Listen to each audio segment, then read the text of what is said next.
मैं Anju Shukla Guru Nanak public school Rajouri garden में हिंदी विभाग की अध्यक्ष अरिहंत पब्लिकेशन की तरफ से आप सबका स्वागत करती हूँ। जैसा कि आप लोगों को पता है, सीबीएसई ने 2021 और 22 के सत्र को 2 भागों में विभाजित किया है, first term and second term.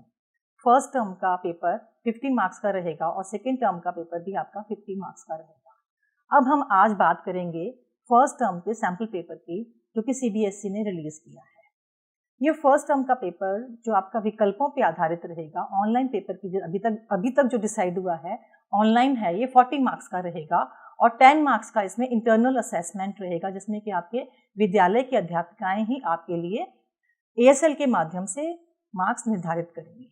ये प्रतिदर्शन प्रश्न पत्र 40 नंबर का जो है, इसके लिए 90 मिनट निर्धारित किए गए हैं। प्रत्येक प्रश्न के लिए 1 नंबर रहेगा और टोटल आपको 55 प्रश्न दिए जाएंगे, जिसमें से कि आपने 40 प्रश्न करने हैं। पूरे प्रश्न पत्र को 3 हिस्सों में विभाजित किया गया है, अ खंड, ब खंड और स खंड। आपका अ खंड, इसमें आपके अपठित गद्यांश और अपठित काव्यांश की बात की गई है। अपठित गद्यांश में आपके पास चॉइस रहेगी, 2 दिए जाएंगे अपठित गद्यांश। प्रत्येक अपठित गद्यांश में 10 प्रश्न रहेंगे विकल्प के साथ और प्रत्येक प्रश्न के लिए 4 विकल्प रहेंगे। कुल मिलाकर अपठित गद्यांश में आपके पास 10 प्रश्न करने होंगे। अब आप लोग इस बात का बहुत ध्यान रखिएगा कि अपठित गद्यांश में से जो आप चुनेंगे उसी के सारे विकल्प आपने करने हैं, उन्हीं पर आप मार्क करेंगे। ऐसा आप नहीं करेंगे कि पहला वाला अपठित गद्यांश आप चुन लें, उसमें से आप कुछ प्रश्न कर लें, फिर दूसरा अपठित गद्यांश चुन लें, उसमें से कुछ प्रश्न कर लें। ऐसा ध्यान से मत करिएगा। आप लोगों ने 10 प्रश्न ही करने हैं इसमें से। और अगला अपठित गद्यांश के बाद आपका रहेगा अपठित काव्यांश अ खंड में। उसमें भी आपके पास 2 विकल्प रहेंगे, 2 काव्यांश आपको दिए जाएंगे, उसमें से आप 1 चुनेंगे। उसमें से आपने 5 प्रश्न के उत्तर देने हैं और प्रत्येक प्रश्न के साथ में 4 विकल्प रहेंगे। अब हम बात करते हैं अपठित गद्यांश की अ खंड में। पहला वाला जो हम देख रहे हैं, ये है, भारत में जन आंदोलन का लंबा इतिहास रहा है। पिछले 2-3 दशकों में शहरी एवं शिक्षित मध्यम वर्ग के लोगों के बीच इस मसले पर सचेत समझदारी विकसित हुई है। जैसा कि आप यहाँ पर पूरा पढ़ सकते हैं। इसके साथ हमारे पास 10 प्रश्न हैं। प्रत्येक प्रश्न के साथ में 4 विकल्प हैं। प्रत्येक विकल्प मैं आपके साथ पढ़ूंगी और सही वाले विकल्प का भी उत्तर मैं आपको बताऊंगी। पहला प्रश्न है इसका, जन आंदोलन के प्रति शहरी मध्यम वर्ग के नजरिए के बारे में लेखक का क्या अभिमत है। इसके 4 विकल्प हैं। पहला, यह वर्ग जन आंदोलन के प्रति उदासीन होता है। दूसरा, यह वर्ग जन आंदोलन का विरोध करता है। तीसरा, इस वर्ग में जन आंदोलन को लेकर जागरूकता बढ़ी है। और चौथा है, जन आंदोलन शहरी मध्यम वर्ग से असंबंधित होते हैं। इसका सही उत्तर है तीसरा वाला विकल्प, जो है इस वर्ग में जन आंदोलन को लेकर जागरूकता बढ़ी है। इस अपठित गद्यांश का दूसरा प्रश्न है, 70 के दशक में के सामाजिक आंदोलनों की क्या विशेषता है। इसके विकल्प हैं, पहला, अंतरराष्ट्रीय सामाजिक चेतना के लिए आंदोलन। दूसरा, दुनिया का इन आंदोलनों की ओर ध्यान आकर्षण। तीसरा, सामाजिक आंदोलनों में व्यापक आर्थिक भ्रष्टता। चौथा है, सामाजिक आंदोलनों का हिंसक रूप। इसका सही उत्तर है दूसरा वाला विकल्प, जो है दुनिया का इन आंदोलनों की ओर ध्यान आकर्षण। अपठित गद्यांश का तीसरा प्रश्न है, पर्यावरण संबंधी जन आंदोलन के जन्म के क्या कारण हैं। इसके विकल्प हैं, पारिस्थितिक संतुलन और विकास की प्राथमिकता में द्वंद्व, शिक्षित व कार्यकुशल युवाओं को रोजगार के पर्याप्त अवसरों की कमी। तीसरा है, मृदा का अपरदन तथा कृषि के लिए भूमि का कम होना। अंतिम है, पर्वतीय क्षेत्रों में वनों की कटाई से भूस्खलन के कारण बढ़ती जान माल की हानि। इसका सही उत्तर है पहला वाला विकल्प, जो है पारिस्थितिक संतुलन और विकास की प्राथमिकता में द्वंद्व। अगला प्रश्न है, जंगल हमारा मायका है। जंगल हमारा मायका है से गौरी देवी का क्या आशय था। इसके 4 जो आंसर वाले विकल्प हैं, पहला है, गौरा देवी का पैतृक गांव जंगल में होने से उन्हें जंगल से अटूट प्यार था। दूसरा, जंगल में मिलने वाले संसाधनों पर गौरा देवी का गांव निर्भर था। तीसरा, जंगल में देवी अरण्यानी का वास था और गौरा देवी उनकी भक्त थी। चौथा है, जंगल में हमें माँ की तरह जीवनावश्यक स्रोत जैसे ऑक्सीजन देते हैं। इसका सही उत्तर है, जंगल से मिलने वाले संसाधनों पर गौरा देवी का गांव निर्भर था। पांचवा प्रश्न है, चिपको आंदोलन किस तरह का जन आंदोलन था? इसके विकल्प हैं, महिलाओं द्वारा रास्ता रोककर शहरों द्वारा गांव की लकड़ी न ले जाने के लिए आंदोलन। दूसरा है, पर्यावरण संरक्षण के लिए स्थानीय आंदोलन। तीसरा है, महिलाओं द्वारा रोजगार के लिए आंदोलन।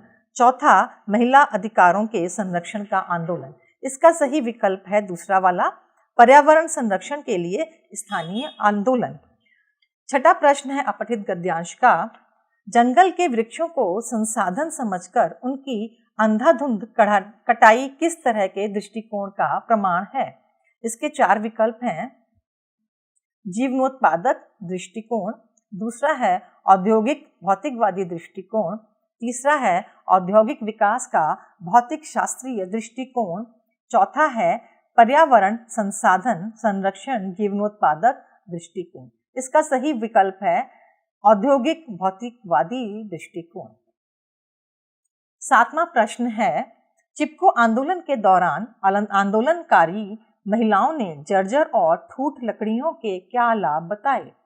इसके विकल्प हैं, नंबर 1, इनकी जंगल के भूमि कटाव को रोकने में अहम भूमिका है। इनके कारण जैविक पारिस्थितिक संतुलन कायम रहता है। तीसरा, ये पौधों की अगली पीढ़ी के लिए भूमि की उर्वरकता बढ़ाती हैं। और चौथा है, ये जंगल के छोटे जीवों को आवास प्रदान कर उन्हें सुरक्षा देती हैं। इसका सही विकल्प है, ये पौधों की अगली पीढ़ी के लिए भूमि की उर्वरकता बढ़ाती हैं। आठवां प्रश्न है, चिपको आंदोलन के दौरान स्थानीय ठेकेदारों का क्या उद्देश्य था? इसके चार विकल्प हैं, बाहरी ठेकेदारों को बाहर खदेड़ना था। दूसरा, वनों के संरक्षण को बढ़ावा देना था।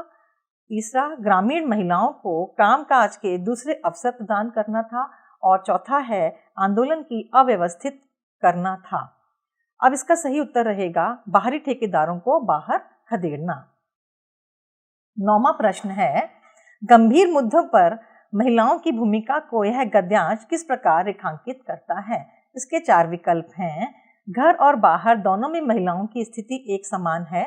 दूसरा, ग्रामीण महिलाएं यदि निश्चित कर लें तो जीत उनकी ही होती है। तीसरा, घर तथा खेती कार्य के कारण महिलाएं विकास कार्यों में भाग नहीं ले पाती। और चौथा विकल्प है, समझ शिक्षा के परे परिवेश और संस्कृति में भी निहित होती है। इसका सही विकल्प है चौथा वाला, जिसमें बताया गया है समझ शिक्षा के परे परिवेश और संस्कृति में भी निहित होती है। अपठित गद्यांश का अंतिम प्रश्न यानी कि 10वां प्रश्न है, लेखक का जीवनोत्पादक दृष्टिकोण से क्या आशय है? इसके विकल्प हैं, पहला, प्राकृतिक संसाधनों की उपलब्धि और मांग में सामंजस्य। दूसरा विकल्प है, यह प्राकृतिक संसाधनों के दोहन का रेखांकन। तीसरा है, आवश्यकता से अधिक उत्पादन कर उसे खपाने के लिए बाजार बनाना। और अंतिम यानी कि चौथा इसका विकल्प है, यह दृष्टिकोण व्यावसायिक उन्नति की ओर उन्मुख है। ये पहले वाले अपठित गद्यांश के 10 प्रश्न 4-4 विकल्प के साथ में यहाँ पर समाप्त होते हैं। अब दूसरा अपठित गद्यांश हम लोग पढ़ेंगे और उसके विकल्पों को समझेंगे और सही उत्तर पर आप लोगों ने टिक मार्क करना है। ध्यान रखिए, एक ही बारी में आपने 2 उत्तर को मार्क नहीं करना, दोनों ही एक्सेप्ट नहीं किए जाएंगे इस तरीके से। और अगर गूगल फॉर्म पे आपका पेपर हो रहा है तो उसमें आपका एक एक्सेप्ट नहीं होगा और एक एक्सेप्ट हो जाएगा, इसलिए आप कंफ्यूज मत होइए, बहुत सोच समझ करके ही उसको टिक मार्क करिएगा। अगला अपठित गद्यांश हम शुरू कर रहे हैं। विकास का सवाल आज विमर्श के केंद्र में है।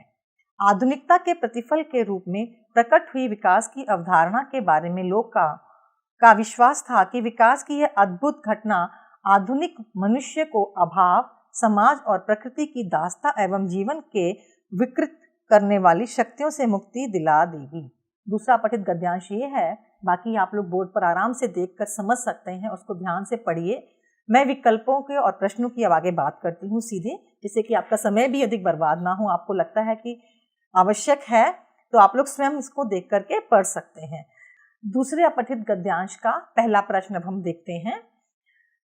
अवतरण के अनुसार विकास किसका प्रतिफल है? इसके 4 विकल्प दिए गए हैं: आनंदमयता, वित्तीय प्रचुरता, अर्वाचीनता और शैक्षिकता। इसका सही उत्तर है अर्वाचीनता। दूसरे अपठित गद्यांश का दूसरा प्रश्न है, विकास के फलस्वरूप क्या परिवर्तन हुआ? इसके 4 विकल्प हैं जो मनुष्य के अभावों का विस्तार, मनुष्य के अभावों का अंत, मनुष्य की दासता से मुक्ति और चौथा है सामाजिक समस्याओं का अंत। इसका सही उत्तर पहला वाला विकल्प है, जिसमें उन्होंने बताया है मनुष्य का अभावों का विस्तार। तीसरा प्रश्न है, विकास के वैकल्पिक उपायों के बारे में चिंतन क्यों आरंभ हुआ? इसके भी 4 विकल्प दिए गए हैं। नंबर 1, कोविड महामारी फैलने के कारण, दूसरा पर्यावरण में आए बदलावों के कारण, तीसरा प्रत्याशित फल न मिलने के कारण, चौथा है विश्व राजनीति में बदलाव के कारण। तो इसका तीसरा उत्तर सही रहेगा, जो है प्रत्याशित फल न मिलने के कारण। चौथा प्रश्न है, अवतरण के अनुसार विकास की प्रक्रिया कैसी होनी चाहिए?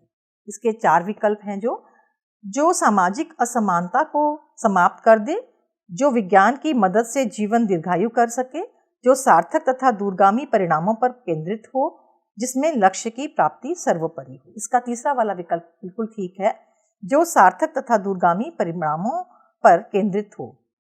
प्रश्न 5, अवतरण के अनुसार केंद्रीकृत श्रम प्रणाली में क्या होता है? इसके ऑप्शंस हैं, उत्पादों की गुणवत्ता में वांछनीय सुधार, व्यक्तिगत सृजनात्मकता का ह्रास, तीसरा ऑप्शन है इसका प्रति व्यक्ति आर्थिक आय में घाटा, चौथा प्रति व्यक्ति रोजगार अवसरों में कमी। इसका तीसरा विकल्प बिल्कुल ठीक है, जो है व्यक्तिगत सृजनात्मकता का ह्रास। अगला प्रश्न छठा, कुमारप्पा के अनुसार व्यक्ति के दैनिक कार्यों के विषय में सत्य कथन कौन सा है? 4 ऑप्शंस, यह जीवन यापन हेतु आवश्यकता पूर्ति के लिए होते हैं, यह उसकी विचारधारा पर आधारित होते हैं, यह उसकी रुचि एवं क्षमता के अनुसार होते हैं, यह सामाजिक बंधनों के दायरे में बंधे होते हैं। इसका सही विकल्प दूसरा वाला है, यह उसकी विचारधारा पर आधारित होते हैं। प्रश्न 7, कुमारप्पा निम्नलिखित में से किस विचारधारा के समर्थक प्रतीत होते हैं? नंबर 1, तैयार वस्तुओं एवं उत्पादों का आयात, 2, नए उद्यमों से औद्योगिक आत्मनिर्भरता, तीसरा अर्थव्यवस्था का उदारीकरण, चौथा उद्योगों को वैश्वीकरण एवं निजीकरण। इसका उत्तर दूसरा वाला बिल्कुल ठीक है, नए उद्यमों में औद्योगिक आत्मनिर्भरता। प्रश्न 8, केंद्रीय उत्पाद व्यवस्था के विषय में क्या असत्य है? कम समय में अधिक मात्रा में गुणवत्तापूर्ण माल का उत्पादन, आवश्यकता से अधिक उत्पादन, आवश्यकता के अनुसार उत्पादन, कम निवेश में अधिक निर्गत। इसका सही उत्तर है आवश्यकता के अनुसार उत्पादन। अपठित गद्यांश का 9वां प्रश्न होता है, अर्थव्यवस्था में प्रतियोगिता का क्या परिणाम होगा?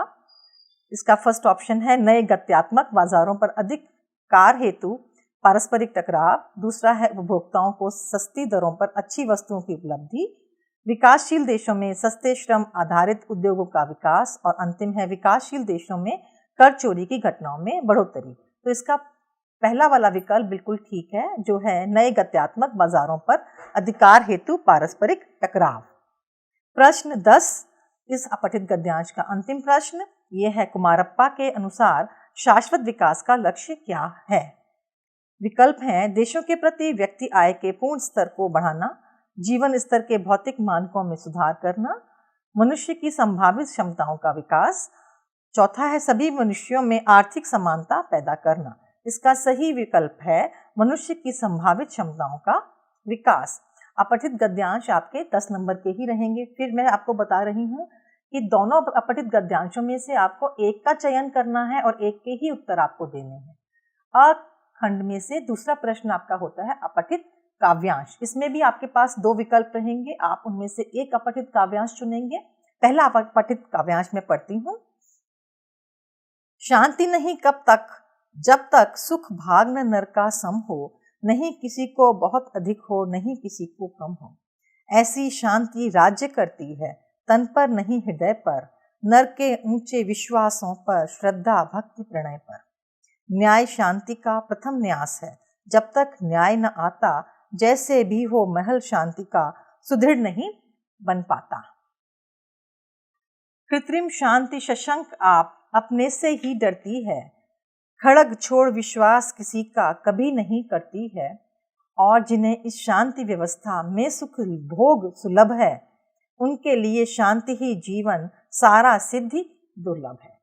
इससे आपके संबंधित जो है 5 प्रश्न हैं और प्रत्येक प्रश्न का 4-4 विकल्प हैं और प्रत्येक प्रश्न आपका ये जो है 1 नंबर का रहेगा। ये 5 नंबर का कुल प्रश्न रहेगा और प्रत्येक विकल्प आपका 1-1 नंबर का रहेगा।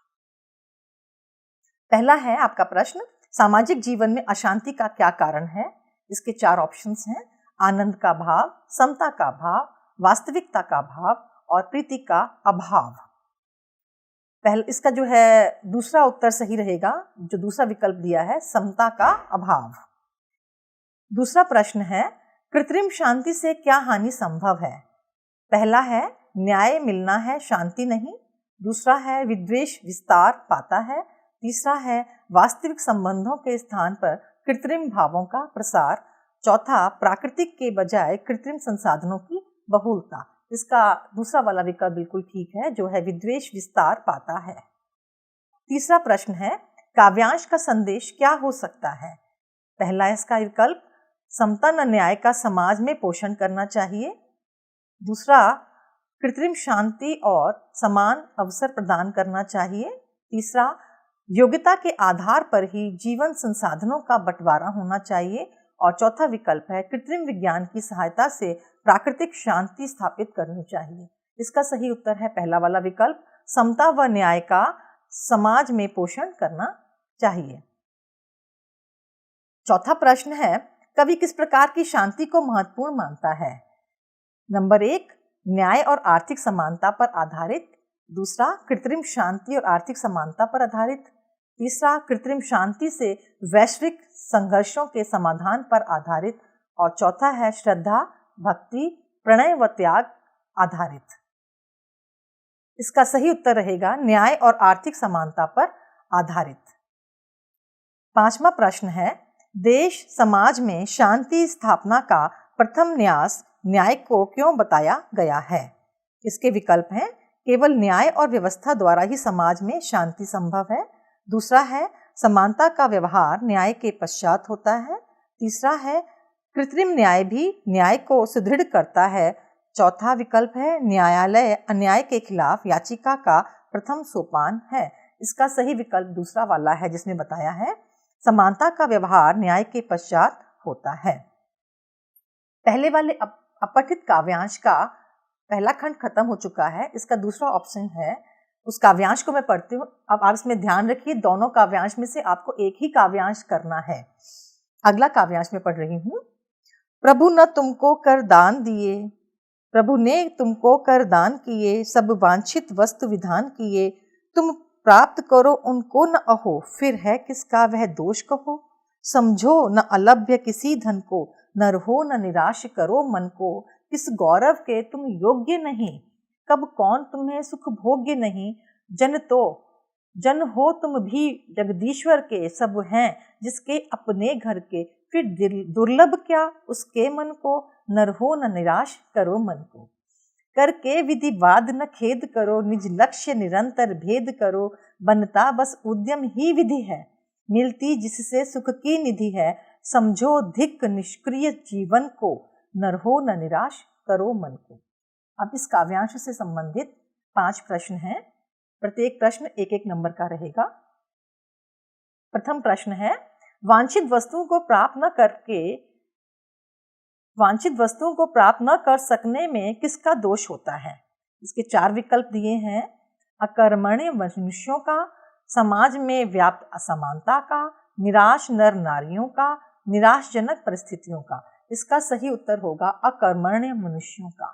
दूसरा प्रश्न है, विधिवाद का खेद कौन व्यक्त करता है? विधिवाद से अभिप्राय है विधान, जो विधि विधान होता है उसके लिए कहा गया है।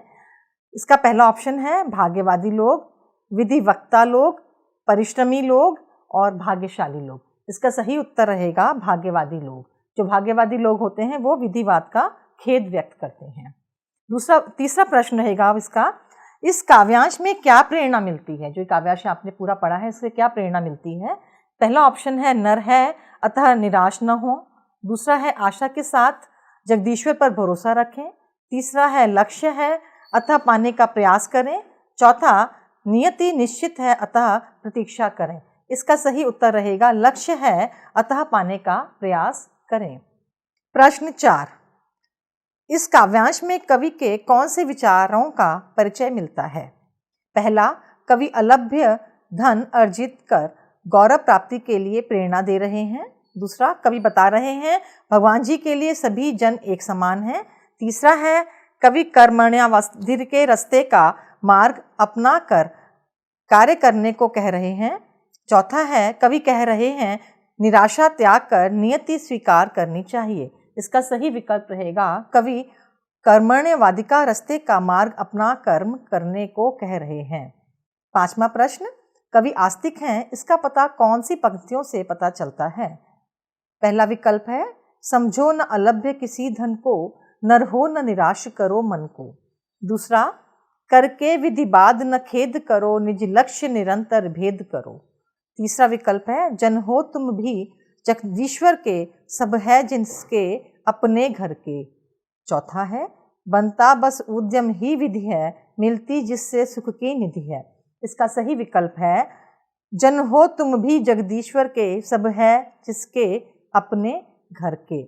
तो इस वाले काव्यांश के 5 प्रश्न हैं। प्रत्येक प्रश्न आपका 1 नंबर का रहेगा और आपने सही विकल्प पर ही निशान लगाने हैं।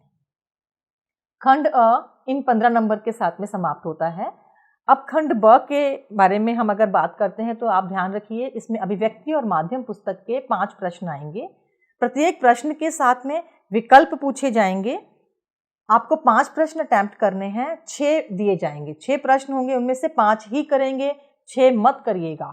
बेशक से आप पहले पढ़ लेना, उसके बाद करना आरंभ करिए।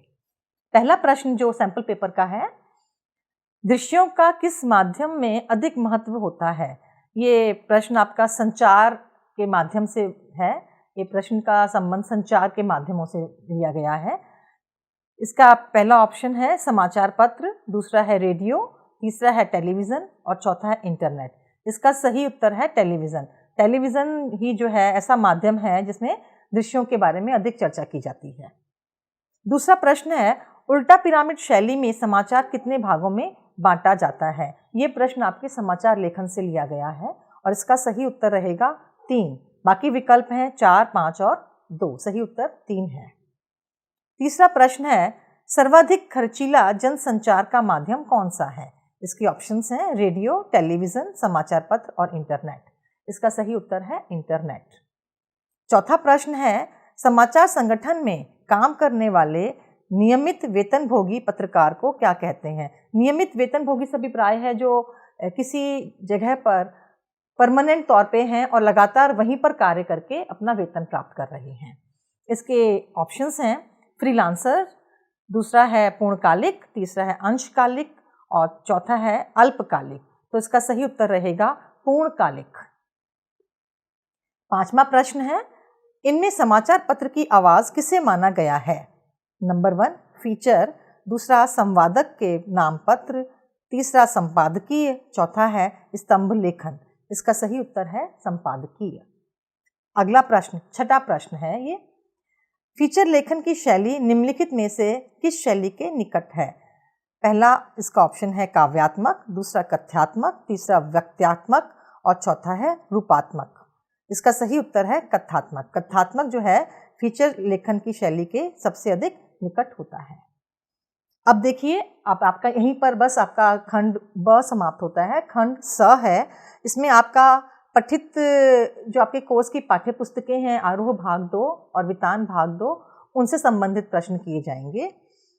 पहले हम ले रहे हैं आरोह भाग 2 का सैंपल पेपर से आंसर्स हैं ये। पहला प्रश्न आपका है काव्यांश से संबंधित। जाने क्या रिश्ता है, जाने क्या नाता है, जितना भी उड़ेलता हूँ भर भर कर फिर आता है। दिल में क्या झरना है, मीठे पानी का सोता है, भीतर वह ऊपर तुम। मुस्काता चांद जो धरती पर रात भर, मुझ पर त्यों तुम्हारा ही खिलता वह चेहरा है। सचमुच मुझे दंड दो कि भूलूं मैं तुम्हें भूल जाने की।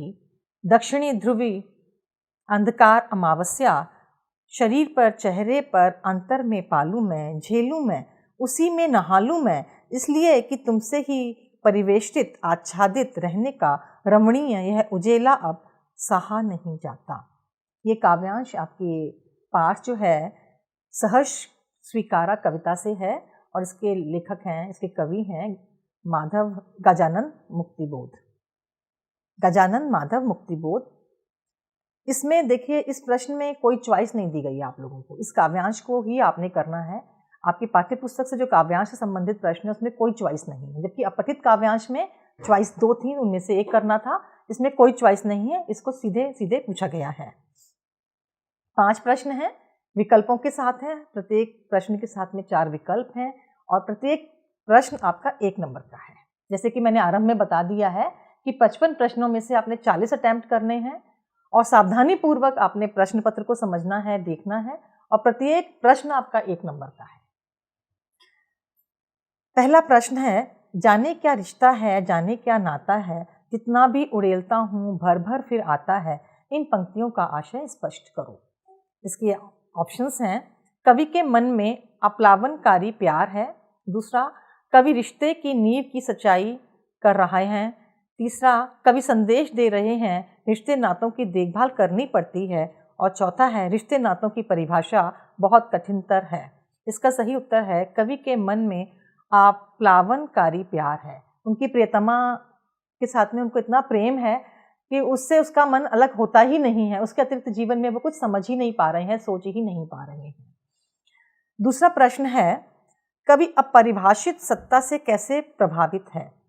इसके ऑप्शंस हैं, आंतरिक रूप से, बाहरी रूप से, आंतरिक तथा बाहरी रूप से।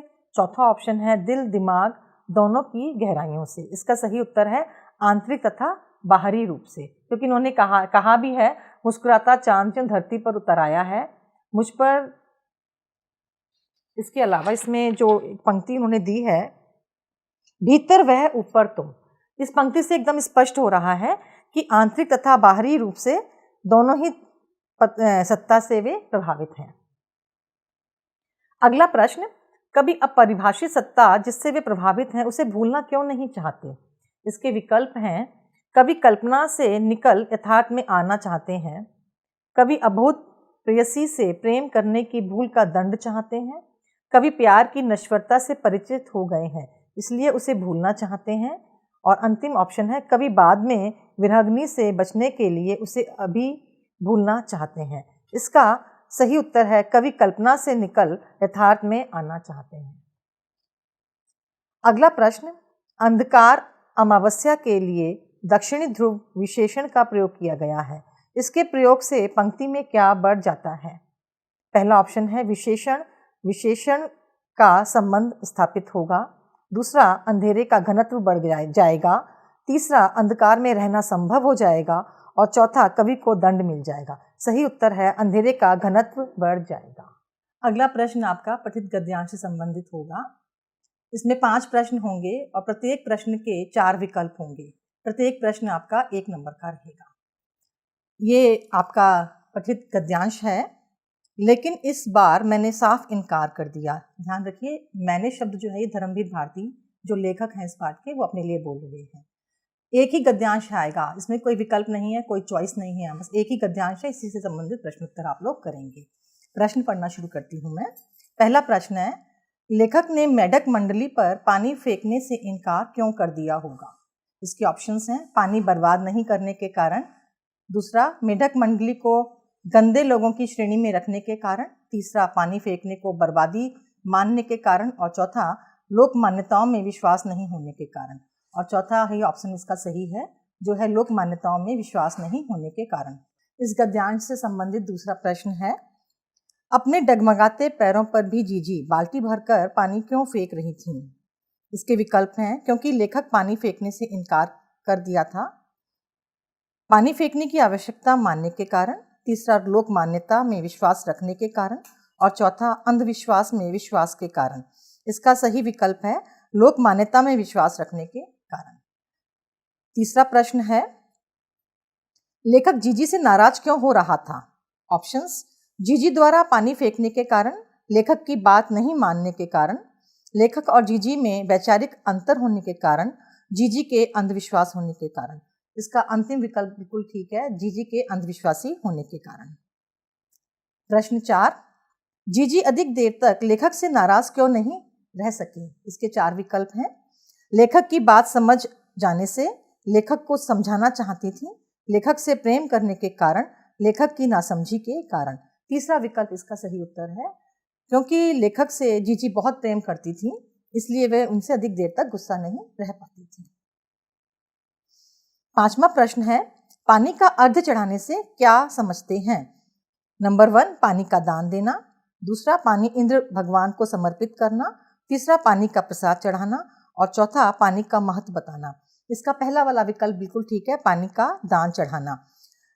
कई बार कहा जाता है कि सूरज भगवान की पूजा करनी है, सुबह उठ करके लोग सूर्य को अर्घ्य चढ़ाना शब्द कहते हैं, जल समर्पित करना, तो ये दान प्रकार का माना जाता है। आरोह पुस्तक से संबंधित जो अंतिम प्रश्न है, वो प्रश्न आपका गद्य खंड से भी लिया गया है और काव्य खंड से भी इसमें से प्रश्न लिए गए हैं। टोटल आपके रहेंगे इसमें भी 5 प्रश्न, प्रत्येक प्रश्न के साथ में 4 विकल्प और प्रत्येक प्रश्न 1 नंबर का रहेगा। पहला प्रश्न है, बाजार को शैतान का जाल क्यों कहा गया है? इसके ऑप्शंस हैं, सब कुछ खरीदने के लालच के कारण, मनुष्य की सोच पर कब्जा कर लेने के कारण, बाजार के गिरफ्त में आने के कारण, और चौथा ऑप्शन है इसका अतृप्त रहने के कारण। इसका ऑप्शन दूसरा वाला ठीक रहेगा, मनुष्य की सोच पर कब्जा कर लेने के कारण। दूसरा प्रश्न है, किन परिस्थितियों में हमारा मन शिथिल हो जाता है? एक गीत कविता के आधार पर लिखिए। नंबर 1, उत्साह के अभाव में, प्रेरणा के अभाव में, लक्ष्य के अभाव में, शक्ति के अभाव में। इसका सही उत्तर है प्रेरणा के अभाव में। ये आपका हरिवंश राय बच्चन की कविता से प्रश्न लिया गया है। अगला प्रश्न, कैमरे में बंद अपाहिज कविता के माध्यम से कवि ने दृश्य संचार माध्यम के किस स्वरूप को सामने रखा है? इसके ऑप्शंस हैं, संवेदनशील, मानवीय, असंवेदनशील, अमानवीय। इसका सही उत्तर है असंवेदनशील, क्योंकि किस प्रकार से वो लोग अपाहिज का इंटरव्यू ले रहे हैं दूरदर्शन पर, इसलिए इसको असंवेदनशील इसका सही उत्तर रहेगा। अगला प्रश्न, कविता की उड़ान चिड़िया को क्यों नहीं जान सकती? कविता की उड़ान चिड़िया क्यों नहीं जान सकती का 4 विकल्प हैं। सीमित संभावनाओं के कारण, सीमित शक्ति के कारण, कल्पना शक्ति के अभाव के कारण, और अपनी सीमित सीमाओं के कारण। इसका सही उत्तर चौथा वाला विकल्प रहेगा, अपनी सीमित सीमाओं के कारण। 5वां प्रश्न है, भक्तिन पाठ के आधार पर पंचायतों की क्या तस्वीर उभरती है? 1, पंचायतें गूंगी, लाचार और अयोग्य हैं। दूसरा, वे सही न्याय नहीं कर पाती। तीसरा, वे दूध का दूध और पानी का पानी करती हैं। और चौथा विकल्प है, वे अपने स्वार्थों को पूरा करती हैं। इसका सही उत्तर है पंचायतें गूंगी, लाचार और अयोग्य हैं। छठा प्रश्न, कैमरे में बंद अपाहिज कविता के आधार पर कार्यक्रम बनाने वाले उसकी सफलता का आधार किससे मानते हैं? ऑप्शंस हैं, दर्शकों के सामने अधिक से अधिक सही तथ्यों का उचित विश्लेषण करने से अधिक दर्शकों को अपना कार्यक्रम दिखाकर उसकी टीआरपी बढ़ाने से, दर्शकों की भावनाओं को किसी भी हाल में उत्तेजित करने से, और चौथा विकल्प है ऐसे तथ्यों को उजागर करने से जो जनता से छिपाए गए हैं या जिनसे वो अनजान हैं। इसका सही उत्तर रहेगा दर्शकों की भावनाओं को किसी भी हाल में उत्तेजित करने से। आप लोग इस प्रश्न में ध्यान रखिए, 6 आप लोगों को प्रश्न दिए हैं, 5 करने थे। 5 में से आपको प्रत्येक का 1 अंक रहेगा। 6 प्रश्न अटेम्प्ट नहीं करने हैं, सिर्फ 5 करने हैं। अगला प्रश्न जो है आपका वो वितान भाग 2 से लिया गया है। इसमें आपके 2 पार्ट हैं, जूझ पार्ट है और दूसरा है सिल्वर वेडिंग। तो प्रश्न शुरू करते हैं हम। कहानी सिल्वर वेडिंग में किशन दा का मृत्यु के संदर्भ में जो हुआ होगा से कहानीकार का क्या तात्पर्य है? इसके 4 ऑप्शंस हैं। लेखक मृत्यु से बहुत दुखी है, लेखक को मृत्यु का कारण पता है, लेखक मृत्यु के कारण से अपरिचित है, लेखक से मृत्यु से कोई अंतर नहीं पड़ता। इसका सही ऑप्शन है लेखक मृत्यु के कारण से अपरिचित है।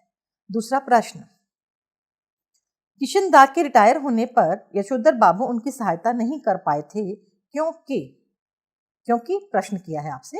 इसके ऑप्शंस 4 हैं। यशोधर बाबू की पत्नी किशन दास से नाराज थी, यशोधर बाबू के घर में किशन दास के साथ के लिए स्थान का अभाव था। तीसरा है यशोधर बाबू अपने परिवार को नाराज नहीं करना चाहते थे। और चौथा ऑप्शन है यशोधर बाबू के प्रस्ताव को किशन दास ने अस्वीकार कर दिया था। इसका सही ऑप्शन है यशोधर बाबू अपने परिवार को नाराज नहीं करना चाहते थे। उनके घर में स्थान का भी अभाव था, परिवार भी उनका बड़ा था, तो परिवार को वो नाराज करना नहीं चाहते थे किसी और व्यक्ति को अपने घर में रखकर।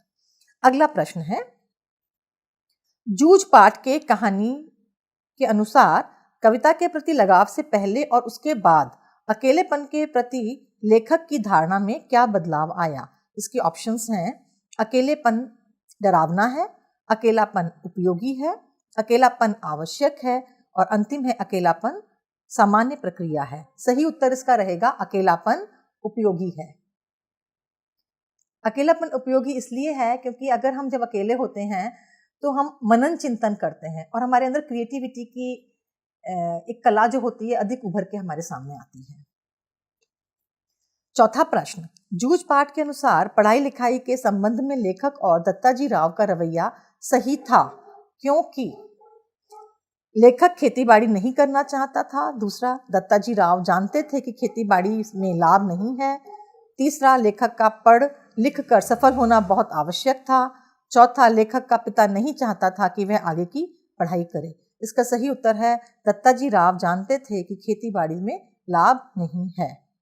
अगला प्रश्न 5वां, कहानी सिल्वर वेडिंग के अनुसार यशोधर बाबू की पत्नी समय के साथ ढल सकने में सफल होती हैं, लेकिन यशोधर बाबू असफल रहते हैं। यशोधर बाबू की असफलता का क्या कारण हो सकता है। इसके ऑप्शंस हैं, किशन दास उन्हें भड़काते थे। नंबर 2, पत्नी बच्चों से अधिक प्रेम करती थी। तीसरा इसका ऑप्शन है पीढ़ी के अंतराल के कारण। और चौथा है वे परिवर्तन को सहजता से स्वीकार नहीं कर पाते थे।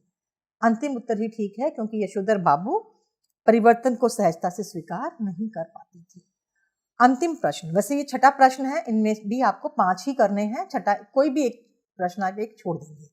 अंतिम प्रश्न है ये, जूझ कहानी से लेखक की किस प्रवृत्ति का उद्घाटन हुआ है। इसके ऑप्शंस हैं, ज्ञानपूर्णता, हठधर्मिता, कुटिलता, संघर्षमयता।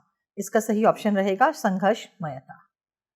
अब ये था आपका सैंपल पेपर फर्स्ट टर्म का, ये 2021-22 का हिंदी विषय जिसका कोड है 302। इसका हमने सोल्यूशन आपको दिया, सारा पेपर सॉल्व किया। आशा है आप लोगों को पसंद आया होगा।